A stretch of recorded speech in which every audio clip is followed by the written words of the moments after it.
Everyone, welcome back to my new mini blog. तो हेला port day जो मैंने ऑर्गेनाइज़ किया है फ्राइडे को 6:30 टू 7:30।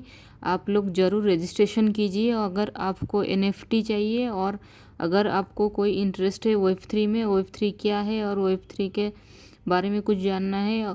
अगर Web3 में कोई आपको पार्टिसिपेशन लेना है तो आप ये रजिस्ट्रेशन लिंक मैंने जो डिस्क्रिप्शन पे दे दिया है उस पे जाके आप लिंक पे क्लिक करके करिए और उसमें ज्वाइन करिए और मैं अप्रूवल दे दूँगी।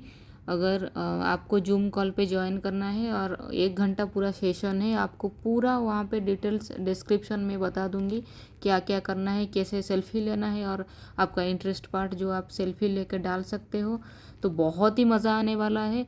तो जल्दी से जल्दी अपने चैनल पे जाइए और ट्विटर में मुझे फॉलो कीजिए, लिंक्डइन में मुझे फॉलो कीजिए और यूट्यूब में सब्सक्राइब कीजिए। तो मैंने सारा लिंक अपने यूट्यूब में चैनल में दे दूँगी। तो थैंक यू, बाय बाय।